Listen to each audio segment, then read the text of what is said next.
하나님 말씀은 구약성경 창세기 31장 10절로 13절까지, 구약성경 46쪽 전후에 있습니다. 창세기 31장 10절로 13절까지 제가 봉독합니다. 그 양떼가 새끼 뵐 때에 내가 꿈에 눈을 들어 보니 양떼를 탄 수량은 다 얼룩무늬 있는 것과 점 있는 것과 아롱진 것이었더라. 꿈에 하나님의 사자가 내게 말씀하시기를 야곱아 하기로 내가 대답하기를 여기 있나이다 하매 이르시되 내 눈을 들어 보라. 양떼를 탄 수량은 다 얼룩무늬 있는 것, 점 있는 것, 아롱진 것이니라. 라반이 내게 행한 모든 것을 내가 보았노라. 나는 베델의 하나님이라. 내가 거기서 기둥에 기름을 붓고 거기서 내게 서원하였으니 지금 일어나 이곳을 떠나서 내 출생지로 돌아가라 하셨느니라. 아멘. 한 주간 동안 평안하셨지요? 네. 날씨가 이상해졌어요. 36도 근간에 못 보던 그런 날씨가 있어서 건강이 좀 우려됩니다. 건강을 잘 챙기시고, 저도 막 온몸에 열이 오르고 머리가 막 깨질 듯이 아파가지고 금요일 예배를 못 드렸어요. 그래서 금요일 날 버텨서 예배 드릴 수 있겠는데 자칫하면 주일을 망치겠다 싶어가지고 차라리 금요일 날에 쉬고 좀 회복해서 주일 예배 드리는 게 낫겠다 그 생각해서 금요일 날 예배를 못 드렸습니다. 사모했던 분들에게는 참 송구하고, 오늘 그렇게 또 준비된 예배니까 여러분들 가운데 귀한 은혜가 있기를 바랍니다. 아멘. 성경에 야곱만큼 그 인생 전체를 통해서 하나님의 일하심을 기록한 사람도 없습니다.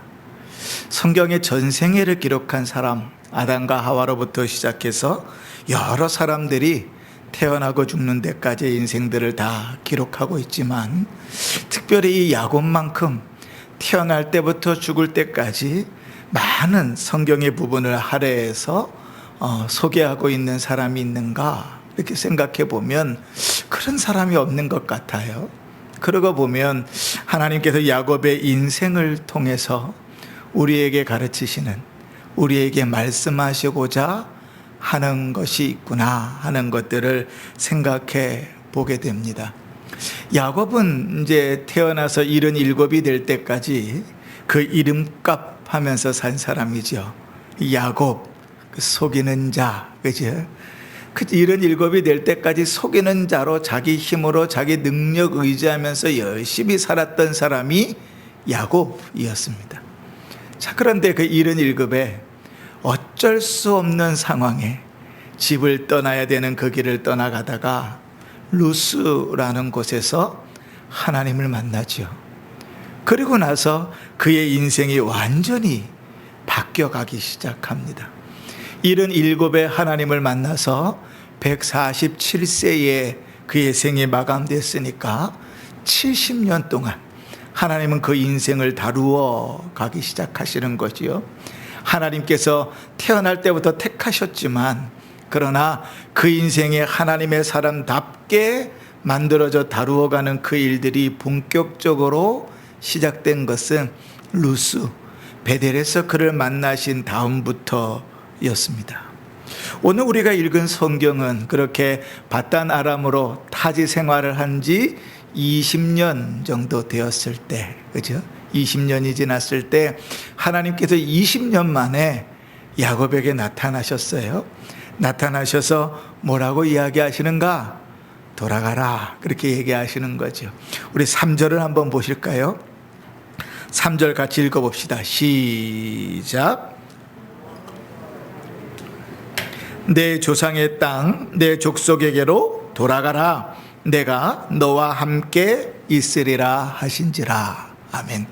이 3절의 말씀이 좀 구체적으로 표현된 것이 오늘 우리가 읽은 본문입니다.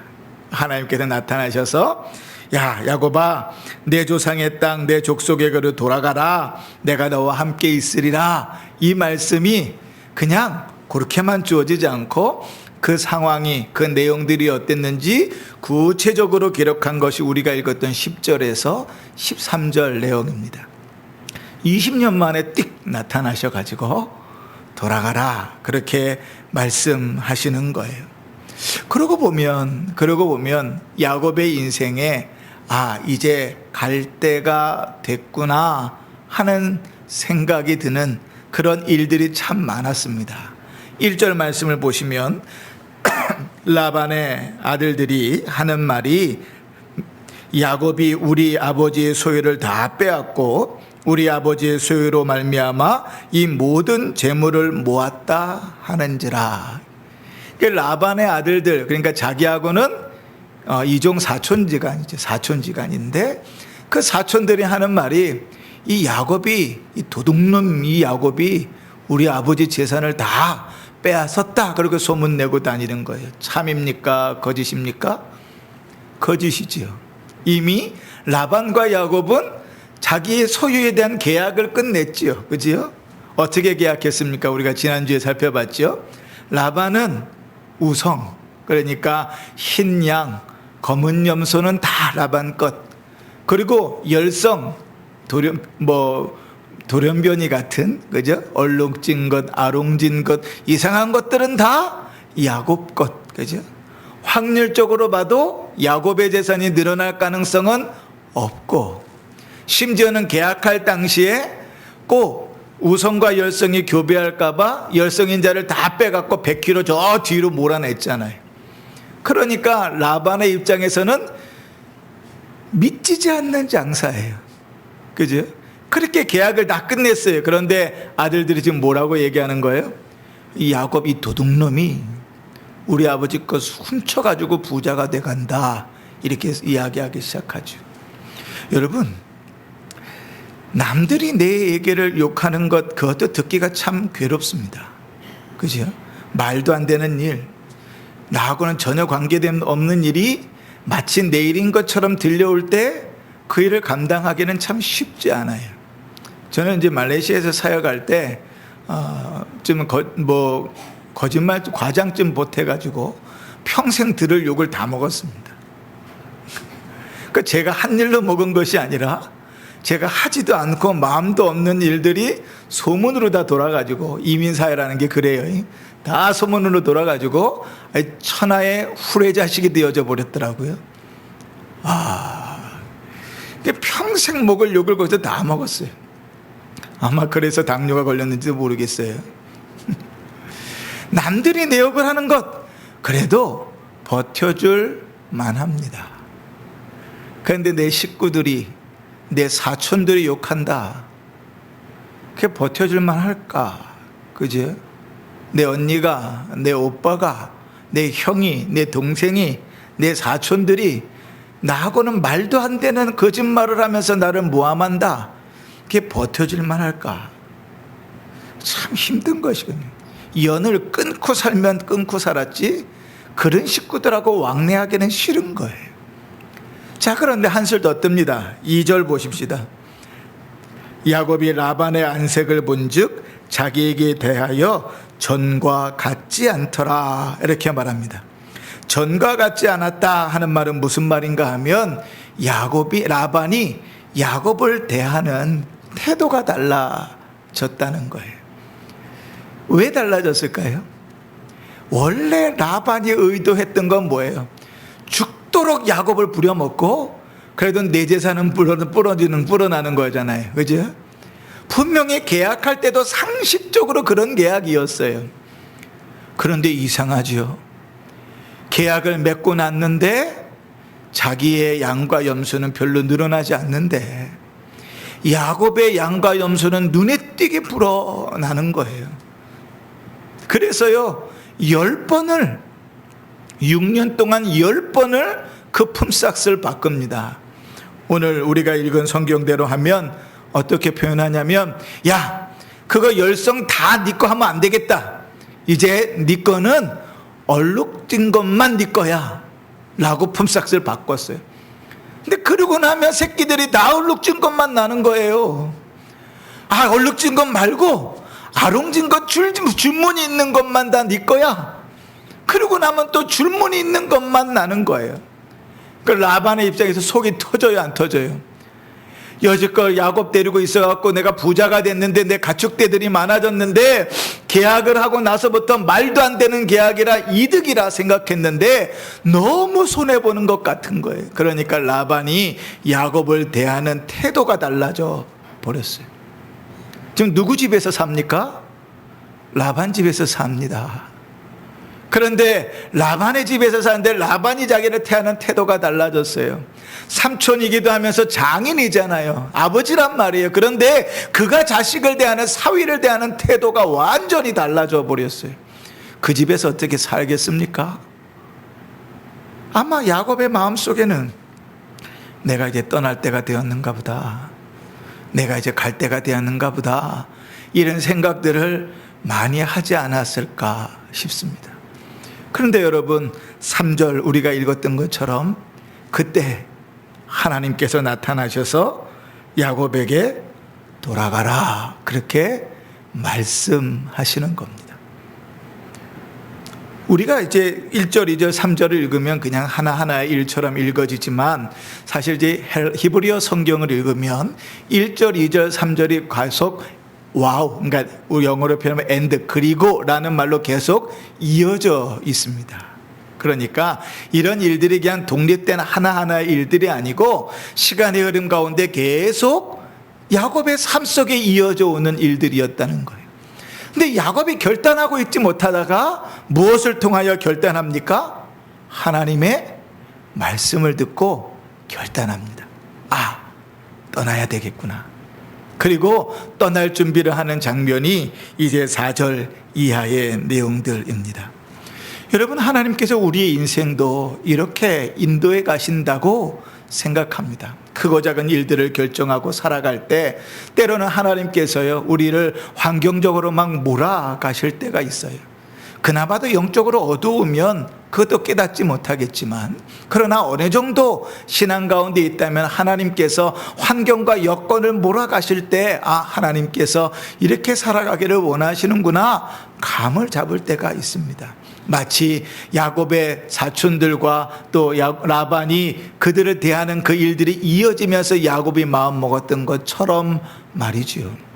때로는 하나님께서 사람들의 입을 통하여 우리로 결정하고 우리로 가야 되는 길들을 인도해 가실 때가 있습니다. 그러나 그 모든 일들 속에서도 우리로 확신하게 하고 또 우리로 그 길을 명확하게 걸어가게 하는, 결단하게 하는 일은 오직 하나님의 말씀으로부터만 옵니다. 희한하죠? 내 생각과 내 계획은 늘 마음속 한편에 의구심이 있는데, 하나님의 말씀이 우리에게 명령하시고 하나님의 말씀이 우리에게 가르치시면 그 말씀의 확신은 우리를 요동하지 않도록 하거든요. 야곱에게도 마찬가지입니다. 상황과 여건이 마치 이제 떠나가야 될 것처럼 막 몰아가는데 하나님께서 야곱아 돌아가라 하시는 말씀이 더 이상 주저하지 않고 두 번 생각하지도 않고 자기의 아내들을 모아서 그 결정들을 나누는 일로 나아가게 만드는 거죠. 우리 삶들 속에서도 이러한 일들이 있었으면 좋겠습니다. 하나님께서 우리 인생을 이끌어 가실 때 주의 말씀 속에서 확신을 가지고 결단하십시오. 우리는 희한하죠. 기도만 하고 끝내요. 기도만 하고 끝내. 말씀 속에서 답을 찾으려 하지 않아요. 말씀 속에서 주님의 뜻을 찾으려 하지 않아요. 근데 그것은 대단히 바보 같은 짓입니다. 마치 이런 거예요. 부모를 향하여 뭘 사달라고 계속 때만 쓰고 부모의 사정이 어떤지, 부모가 뭐라고 이야기하는지는 안 듣는 것과 똑같아요. 아주 어린아이의 수준이 철부지 없는 수준이지요. 철없는 수준이죠. 그죠? 아주 어린 애들은 때만 쓰고 끝납니다. 그죠? 그냥 들이눕고 징징 짜대면서 우는 것으로 끝나요. 근데 조금만 크면 자기의 의사를 표현하면서도 부모의 이야기를 듣지요. 지금은 돈이 없다. 내가 네 생일 때는 꼭 사주마. 야, 지금은 내가 아무것도 들고 나오지 않았다. 이따 집에 갔다가 다시 나와서 사주마. 부모의 이야기를 듣지요. 그게 철있는 자잖아요. 근데 이상하게 신앙생활을 하면서 아주 철부지처럼 신앙생활을 해요. 기도는 아주 주기장창해요. 안 주면 죽일 것처럼 달려들고 기도해요. 굶고 기도하고 잠자지 않고 기도하는데 주님의 뜻을 들을 생각은 하지 않아요. 하나님께서 무엇을 원하시는지를 살펴볼 생각을 하지 않는단 말이죠. 그러니 기도하면서도 매 불신하고 의심하면서 그 길들을 걸어가는 거예요. 야곱과 같이 하나님께서 우리 인생을 그렇게 인도해 가실 때에 주의 말씀을 듣고 확신하고 결단하는 것처럼 우리 인생에도 그러한 삶들을 살아갈 수 있기를 주의 이름으로 축원합니다. 아멘. 자, 다시 본문으로 좀 넘어가십시다. 오늘 우리가 읽은 본문을 보면 하나님께서 고향으로 돌아가라 그렇게 이야기합니다. 네, 출생지로 돌아가라. 13절에 보면 그 출생지는 뭐예요? 고향이잖아요. 그죠? 네가 태어난 고향으로 돌아가라. 그렇게 하나님께서 말씀하십니다. 그런데 여러분, 하나님께서 돌아가라 하시는 그 말씀을 들을 때 우리는 이제 성경 전체를 하나님의 말씀으로 들고 있잖아요. 그리고 30년이 넘도록 귀한 목사님을 통해서 귀한 내용들을 다 들었잖아요. 그러면 적어도 그 말씀 속에서 한 가지는 생각할 수 있어야 됩니다. 한 가지 질문은 던질 수 있어야 돼요. 그게 뭔가 하면 왜 이제 와서 돌아가라 하는가 하는 거죠. 20년 만에 짠 나타나셔가지고 하나님께서 돌아가라 그렇게 말씀하십니다. 왜 지금인가? 우리는 성경을 쭉 읽으면 읽을수록 하나님은 언제나 즉흥적으로 일하신 적이 없다는 사실을 잘 압니다. 하나님은 언제나 그분의 계획과 그분의 뜻을 따라서 정확하게 일하시는 분입니다. 하나님은 언제나 서투르게 일하신 적이 없습니다. 하나님이 일하실 때는 언제나 그분의 때를 따라 이루어집니다. 그래서 신약성경 읽을 때마다 우리가 자주 읽는 표현이 뭡니까? 내가 참해, 때가 되매, 내가 이름해. 그죠? 하나님 때를 따라 일해 가시는 분이 하나님이시거든요. 그러면 우리는 하나님께서 그 뜻을 따라서 일하신 것을 안다고 할 때 물어야 되는 것이죠. 왜 지금 돌아가라 하는가? 하나님께서 20년 동안 어떤 일을 하셨는가? 서두에 제가 그런 말씀을 드렸습니다. 야곱의 인생만큼 태어날 때부터 죽을 때까지 그 인생 전체를 잘 드러내 보여주는 사람이 없다 그랬어요. 그 인생을 통해서 하나님께서 가르치시는 것이 있다 그랬습니다. 그러니까 물어보는 거예요. 왜 20년 만에 나타나셔서 돌아가라 하시는가? 조금 더 정확한 표현으로 하면 이런 것이죠. 야곱아, 이제 됐다. 돌아가라. 뭐가 됐을까? 그치? 하나님께서는 야곱의 인생 20년 동안에 도대체 어떠한 일들을 하셨길래 그에게 이제 됐다, 돌아가라 그렇게 말씀하시는가 말이죠. 하나님께서 고향으로 돌아가라 하시는 그 말씀은 단순히 그가 태어난 곳으로 돌아가라 하는 의미가 아닙니다. 왜냐하면 아브라함과 언약하셨고 이삭과 언약하셨고 베델에서 야곱과 언약하셨던 것대로 하나님께서 약속하셨던 그 땅으로 돌아가라는 거예요. 왜냐하면 내가 그 땅을 너에게 네 자손들에게 줄 것이니까. 이제 20년 동안 여기서 할 일은 다 했다. 이제 돌아가라 그렇게 말하는 거죠. 그러니까 언약의 땅, 약속의 땅으로 이제 본래의 자리로 돌아가는 것입니다. 야곱과 관계에서는 그 본래의 땅 가나안으로 돌아가야, 특히 제일 먼저 어디로 돌아가야 하냐면 베델로 돌아가야 돼요. 왜요? 거기서 하나님께서 언약하셨고 거기서 하나님께 야곱이 소원하였으니까. 그렇죠? 그래서 베델로 돌아가야 된다는 것이 얼마나 중요한가 하는 것은 계속 성경을 읽으면서 드러납니다. 하나님은 루스에서, 그러니까 베델에서 야곱과 만나서 이렇게 언약을 세우셨어요. 내가 너와 함께 있어 내가 어디로 가든지 너를 지키며 너를 이끌어 이 땅으로 돌아오게 할지라. 내가 내게 허락한 것을 다 이루기까지 너를 떠나지 아니하리라. 이렇게 말씀하셨습니다. 그러면 여러분 한번 생각해 보십시다. 하나님께서 도대체 20년 동안 원하셨던 일이 무엇일까? 이제 야곱의 인생 가운데 하나님께서 20년 동안 야곱을 향하여 원하셨던 일이 무엇일까? 오늘 우리가 말씀 속에서 배울 수 있는 것은 하나님은 20년 동안 베델에서 야곱을 만나신 다음에 그 20년의 산 동안 야곱의 마음속에 하나님께서 나와 함께 하시고 하나님께서 나를 지키신다는 그 믿음을 심으셨습니다. 다시요. 야곱은 20년의 삶 속에서 크고 작은 일들을 겪고 크고 작은 라반과의 일들을 겪고 마마리를 하면서 그 모든 일들 속에서 하나님이 약속하신 대로 나와 함께 하시고 하나님께서 나를 지키신다는 그 믿음을 가지게 됐습니다. 20년 동안 하나님이 야곱의 마음속에 심어 놓으셨던 것은 그 믿음이었습니다. 우리 한번 볼까요? 오늘 31장의 내용들을 쭉 살펴볼 때 먼저 5절을 보십시다. 5절 보면 야곱이 아내들을 불러놓고 고백하는 신앙의 고백입니다. 그 5절 마지막에 뭐라고 얘기합니까? 내 아버지의 하나님은 나와 함께 계셨느니라. 아멘. 베델에서 20년 전에 하나님께서 약속하셨던 그 하나님을 믿고 따라왔는데 참 우여곡절이 많았던 인생 20년이었잖아요. 근데 그 우여곡절을 겪으면서 야곱의 입에서 나오는 고백이 뭐냐면 하나님께서 약속하셨듯이 그 하나님께서 나와 함께 계셨다.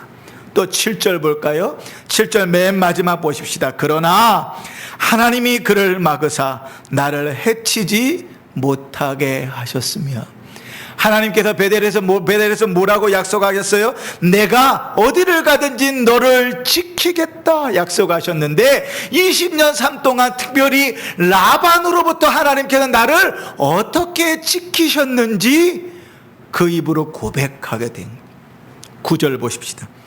하나님이 이같이 그대들의 아버지의 가축을 빼앗아 내게 주셨느니라. 하나님이 언제나 내 편이 되셔서 나와 함께 계셨다. 그리고 쭉 넘어가서 마지막 42절 보십시다.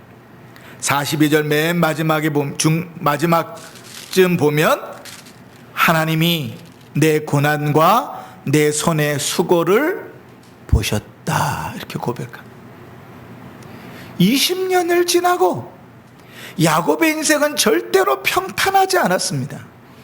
20년 동안 살아가면서 특별히 자기의 재산을 얻기 위해서 마지막 6년을 살아가면서도 계약을 10번이나 번복하는 속쓰림을 겪으면서 살았다고요. 지금 우리로 따지면 얼마나 스트레스 받았겠어요. 그죠? 그럼에도 불구하고 그 모든 일을 겪으면서 결론적으로 야곱의 고백이 뭐예요? 하나님이 약속하신 대로 나와 함께 계셨고 나를 지키셨고 내 고난과 내 수고를 알고 계셨다. 이게 야곱의 고백입니다. 그러니 하나님께서는 20년 동안 야곱의 인생 가운데 그 마음속에 하나님의 함께 계심과 하나님의 지키심에 대한 믿음을 심으셨던 거예요. 여러분, 야곱의 인생에 야곱에게는 20년 걸렸습니다.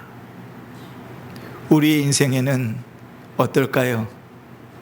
우리의 인생은 그보다 훨씬 더 짧기를 바랍니다.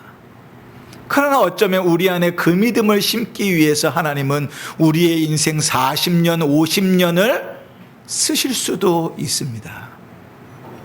졸리면 뒤로 가세요. 서서 예배 드려도 됩니다.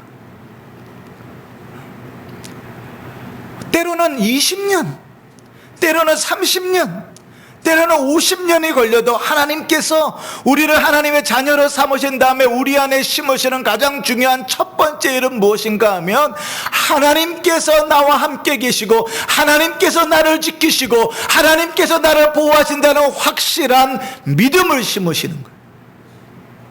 야곱에게는 몇 년 걸렸다고요? 20년 걸렸습니다. 밧단 아람에서 20년의 삶 속에서 타주를 출발하는 그 길에 하나님께서 베델에서 만나주시고 약속하신 대로 야곱의 입을 통하여 과연 하나님께서 약속하신 대로 나와 함께 계시고 나를 지키시고 나를 보호하시고 나를 인도하셨다고 고백하는 그 고백이 나올 때까지 20년 걸렸다고.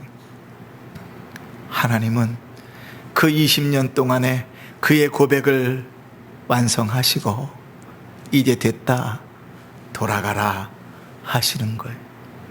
그러나 여러분, 오해하지 마십시오. 하나님께서 20년 동안 그의 안에 변하지 않는 부인할 수 없는 믿음을 주셨다고 해서 그 믿음이 삶에 그대로 드러났던 것은 아닙니다. 한번 보실까요? 여러분 20절 한번 보실래요? 우리가 읽은 성경 20절 봅시다.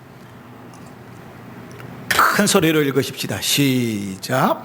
야곱은 그 거취를 아람 사람 라반에게 말하지 아니하고 가만히 떠났더라, 이렇게 표현합니다. 이제 야곱이 이제 아내들의 동의를 얻고 모든 이제 식구들과 가축들을 가지고 고향으로 돌아갑니다. 그런데 뭐라고 표현해요? 야곱은 그 거취를 라반에게 얘기하지 않았어요.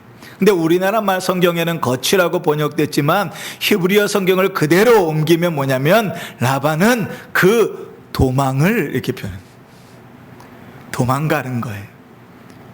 여러분, 하나님께서 나와 함께 하시고 하나님께서 나를 지키시고 하나님께서 나를 보호하신다는 믿음이 명확하면 어떻게 해야 돼요? 라반에게 say goodbye, 저 이제 갑니다 선언하고 당당히 나갈 수 있잖아요. 그런데 여전히 믿음은 있지만 그 믿음으로 살아낼 삶의 능력은 없는 거예요. 이제 돌아가는 길에 누굴 만나지요? 이제 에서를 만나기 위하여 그 길을 준비합니다. 그러면서 뭐해요? 앞에 뇌물을 계속해서 보내요. 라반과 헤어지면서 하나님께서 꿈에 라반에게 나타나셔서 말씀하셨던 내용을 보았으면서도 그 하나님께서, 그렇게 지키셨던 하나님께서 꿈에 에서에게 나타나서라도 그를 보호하고 지키실 것이라는 믿음이 없었다고요. 하나님이 나와 함께 계시고 하나님이 나를 지키신다는 믿음은 변함이 없는데, 부인할 수 없는데 그 믿음이 아직 내 삶으로 표현되기에는 연약하다. 그 이후로 50년 동안 하나님은 그가 사는 인생의 크고 작은 일들을 겪으면서 그 속에 있는 믿음이 삶으로 고백되게 만들어 가십니다. 그래서 야곱의 인생은 77년, 태어나서 77년까지는 지 맘대로 살아갔던 인생이라면, 물론 거기에도 하나님의 뜻하심이 있었지만 그 이후에 70년의 인생은 하나님 손 앞에서 거룩한 하나님의 자녀로 빚어가는 인생이었습니다. 우리는 원로 목사님을 통하여 그것을 성화라 이렇게 배웠습니다. 우리 인생 가운데 하나님께서 우리를 거룩하게 기로 빚어 가시는, 우리를 양육해 가시는 하나님의 성화의 시간이라. 야곱의 인생을 하나님께서 그렇게 이끌어 가시는 것입니다. 그러면 여러분 한 가지 더 생각해 봅시다. 하나님이 20년 동안 그러면 그 믿음만을 위해서 20년을 보내셨을까요? 아니죠. 아니죠. 이 20년 동안 하나님 또 어떤 일들을 하셨죠? 첫 번째로 하나님께서, 우리가 말씀을 통하여 볼 수 있는 것은 이 20년 동안 하나님께서 너를 통하여 민족을 이루겠다고 하시는 대로 그 민족을 이룰 수 있는 아들들을 준비하셨죠. 물론 아직 베냐민이 태어나기 전입니다. 그러나 여러분 잘 생각해 보세요. 속는 결혼, 속았던 결혼, 그리고 시기와 질투와 경쟁 가운데 이루어졌던 자녀의 출생들을 통해서 하나님은 그 민족을 이루기 위한 기반의 준비를 해나가셨던 거예요. 여러분 한번 인간적으로 생각해 보십시다. 야곱이 누구만을 사랑했죠? 라헬만을 사랑했습니다. 결혼을 하고도 동침을 하고 자녀를 낳는데도 레아에게 마음을 주지 않았어요. 라헬만을 사랑했습니다. 그러면 거꾸로 바꿔서 야곱의 계획대로 라헬과만 결혼했다고 칩시다. 그를 통하여 12민족을 이룰 만한 12아들들을 낳을 수 있었을까? 그지? 매년 한 명씩 낳아도 12년 걸린다 그랬습니다. 그지? 물론 레아는 매년 6명을 한 명씩 낳지만 쉬운 일이 아니라고요. 그러나 하나님은 그 20년 동안 하나님의 언약하신 그 일들을 충실하게 이루어 가셨어요. 그뿐입니까? 오늘 말씀을 통하여 우리가 볼 수 있는 것은 하나님은 20년 동안 하나님의 야곱에게 그가 그의 인생을 책임질 수 있는 재산들을 허락하십니다. 참 희한하지요. 하나님이 택하신 백성들, 특히 아브라함과 이삭과 야곱을 부르셔서 그들을 부자로 만드시는 과정이 참 희한합니다. 아브라함을 부자로 만드신 내용은 어떻게 만들었냐면 하나님께서 가나안 땅에 아주 극심한 기근이 일게 하셔서 그 기근을 피해서 애굽 땅으로 내려갔죠. 그죠?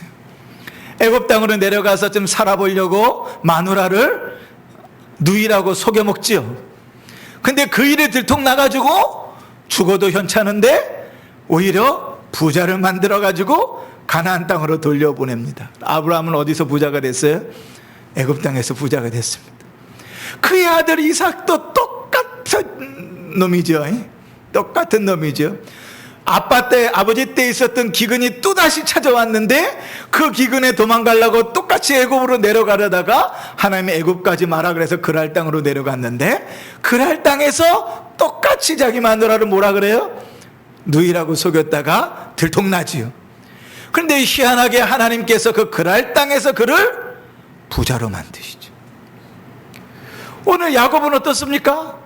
하나님이 하나님께서 허락하신 가나안 땅에서 그를 부자로 만드셨던 것이 아니에요. 그가 그 가나안 땅을 떠나 객지인 바단 아람에서 살아가는 20년 동안 자기를 그토록 이용하고 괴롭혔던 라반의 밑에서 하나님은 그를 부자로 만드십니다. 자기의 가족을 건사할 만한 부와 권력을 가진 자로 그를 만드십니다. 그리고 그것을 가지고 돌아오게 하시는 것이죠. 사랑하는 성도 여러분, 하나님께서 우리의 인생 중에서 우리를 다루어 가십니다. 하나님의 경륜과 섭리는 우리의 삶 속에 드러나는 것입니다. 때로는 하나님께서 야곱과 같이 20년을 들여서 그 마음속에 참 믿음을 심어 놓기도 하십니다. 어떤 이는 그 일을 위하여 평생을 들여 그 마음속에 하나님의 계심과 하나님이 나의 하나님 되심을 심고 끝날 때도 있을지 몰라요. 그러나 하나님은 우리의 삶들 속에서 우리의 믿음을 심으십니다. 그리고 하나님께서 성화의 삶, 그 믿음을 따라 우리에게 주어진 삶의 걸음들을 살아가게 하시죠. 믿음을 따라 말하고 믿음을 따라 행동하고 믿음을 따라 움직이는 자로 만들어 가시는 것입니다. 그러니 여러분, 오늘 우리가 살아가는 이 순간은 어쩌면 힘들고 어려운 순간이고 어쩌면 죽지 못해 버티는 순간일지 몰라도 하나님이 이 순간에도 우리를 향하신 뜻과 우리를 향한 계획과 우리를 양육해 가시고 다스려 가신다는 것에 그 대한 믿음을 잃지 않으시길 바랍니다. 하나님은 지금도 우리의 하나님이 되시고 우리의 고난과 우리의 당한 처지를 아시고 우리를 지키시고 인도해 가십니다. 우리 안에 부인할 수 없는 믿음을 주시고 그 믿음을 자라게 하시는 것이 지금 우리의 삶을 통하여 이래 가시는 과정입니다. 그러니 여러분, 힘들더라도 어렵더라도 지치지 마시고 그 모든 삶들 속에서 버텨내십시오. 그 모든 일들 속에서 하나님께서 우리를 양육하시고 우리 가운데 계획하신 바를, 우리 가운데 뜻하신 바를 이루어 가신다는 사실을 믿는 믿음 가운데 서는 성도들 되시기를 주의 이름으로 축원합니다. 그러나 여러분, 단순하지만은 않다 그랬지요? 하나만을 위한 인생은 아닙니다. 하나님께서 때를 따라서 우리의 필요를 채우실 것입니다. 때를 따라서 우리가 걸어갈 길을 여실 것입니다. 때를 따라서 하나님께서 우리의 모든 인생들을 책임지고 이끌어 가실 것입니다. 마치 야곱에게 밧다마람에서 20년 동안 행하셨던 것처럼 말이지요. 우리의 시간들이 헛되지 않음을, 우리의 시간들이 쓸모없지 않음을 하나님 앞에서 인정하는 믿음으로 사시길 바라고, 그리하여 오늘 하루 지금 이 순간도 하나님 앞에 그 믿음을 가진 자답게 최선의 삶을 살 수 있길 바랍니다. 하나님 앞에 부끄러움 없는 삶을 사시길 바랍니다. 하나님께서 그런 우리를 기뻐하시고 우리에게 복을 더하실 것입니다. 이런 삶이 되기를 주의 이름으로 축원합니다. 아멘. 찬송가 380장 우리 함께 찬송하십시다.